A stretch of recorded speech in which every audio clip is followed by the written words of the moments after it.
Hey friend, so I have some channel messages for you guys for today. Um, I believe this was a song. Thank God we didn't make it.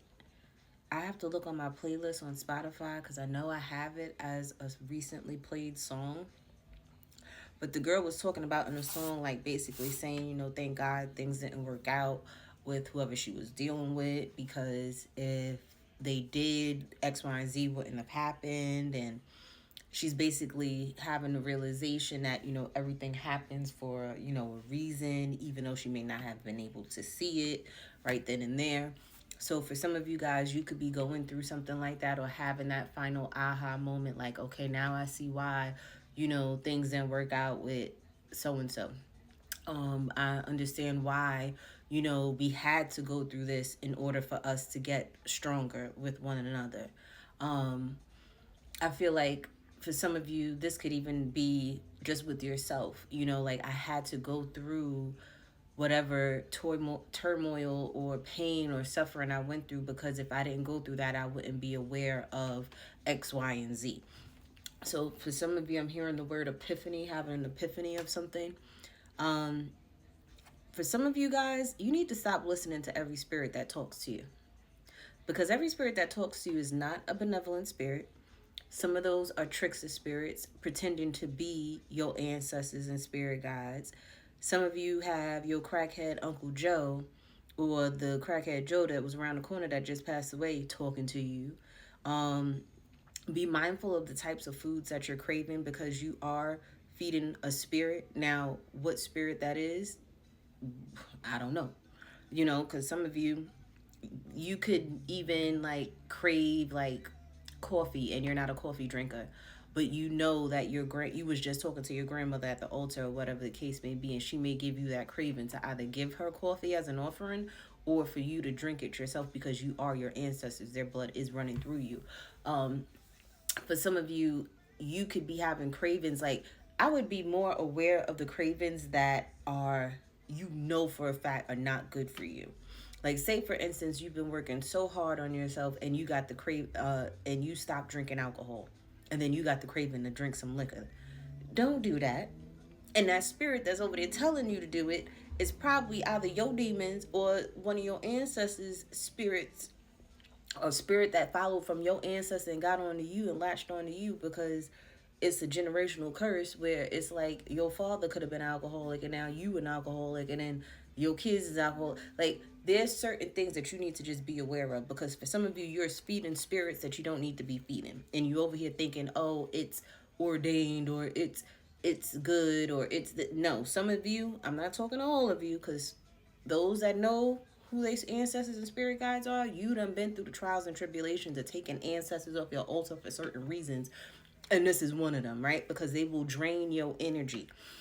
A spirit will pimp you out probably faster than a person in the physical realm, okay? So be mindful of that, okay? Especially a spirit that has been ignored and then you don't put them on your altar not knowing all of this person.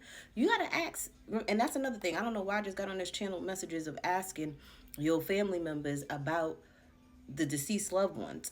And I'm talking, you want to know the good, the bad, and the ugly in them, because if you can't handle that and you can't feed that type of spirit, don't put them on your altar, because they're going to be the ones giving you them cravings that you ain't supposed to have.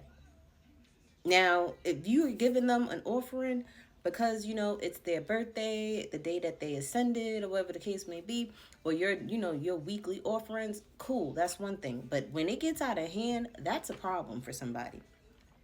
And then I'm convinced parasites are demons, parentheses, spirits. All they do is take and destroy. So when I was thinking about parasites, right? And you think about how you could go on a fast and things like that, and you could start you first you start feeling weak and things like that because those parasites is being starved, right? Then after you were feeling weak and lethargic or whatever the case may be, and tired and drained, then you start feeling better. You start getting your energy back, and that's because there's these parasites are leaving your body. But for some of you, I don't know why I got this vision of like this big parasite in someone's body, like in someone's gut or something, or intestines. And it's like you've cleaned out all these parasites except for this one parasite. And it's like as soon as you finish your fast, within a week, you're back eating the same way that you was eating. Like that wasn't the point in the fast. The point in the fast was to reset your body so that you could eat healthier. And it's like the reason why you keep going back to eating that way is due to this parasite, this demon, this spirit that you keep feeding, whether it's you keep feeding them starches, pasta, like rice, sugar, whatever sweets, whatever it may be, right? That you're not supposed to feed it, but you go back to eventually feeding it eventually after you did a 30-day, 60-day, 90-day fast. You done been so great, and then now you back at this at square one. It's because you're not fasting long enough. You're not I wanted to say pray, but spirit just stopped me. So it's not the prayers. It's the fact that you're not fasting long enough, and you're not being more disciplined. Like even when that spirit is being begged to be fed, you have to ignore that energy, okay? And that nudge to take something. So it could be in the middle of the night and you got that urge to eat a piece of cake or something or ice cream. You have to fight it, because that's an indication of you fighting that spirit, that demon that's still within you. You have to let that come out, because all it does, what is it doing? It's taking from you. It took all the nutrients that you ate for yourself that was good, and then it's going to take the bad too, on top of it destroying your body, which is your temple. So you're literally letting this parasite destroy your temple from within. So there's a need for someone to fast longer than they've been fasting. And when after that fast, you have to have the discipline. And that's probably, okay, that's what it is. Part of your prayer is to pray that you have the discipline to maintain what you've reset it. Okay.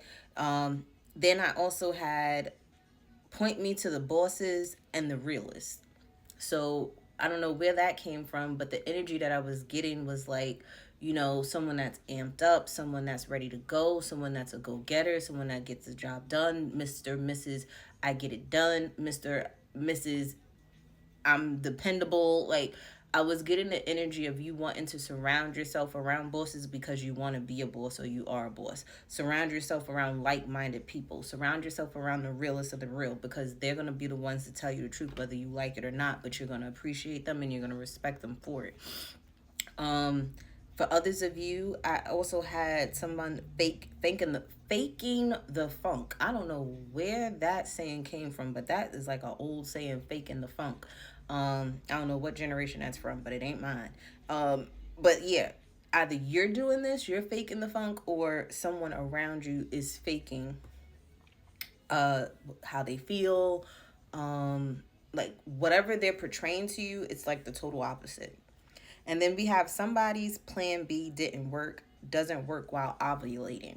So for some of you, you may have took a plan B and it didn't work, and you're realizing that it didn't work, and you're wondering why it didn't work. Is because if you read the small fine print in those pamphlets, because everybody don't like to read them, and then you can check with your doctor, with your gynecologist, you're going to realize that you cannot take plan B while you're ovulating. It's not going to work. You need to get to know your body. You need to get to learn the rhythm method, which is something that's a natural way of knowing your cycle a lot better. And, basically taking measures, because you don't want to sit there and be having sex when you're ovulating unless you're trying to get pregnant, right? So learn how to track your menstruation cycle. I don't care so much for those apps because you don't know where that information is going.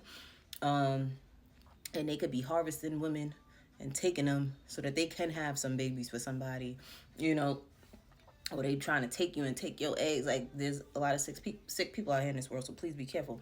Get you an old school calendar, one of them little booklets, and you sit there and you monitor your period, or you memorize it. That's even better. Proof with receipts. I don't know where that was and where that came from, but we're gonna go to a part 2 with these channeled messages, so please bear with me. But we will get into the proof with the receipts on the next video.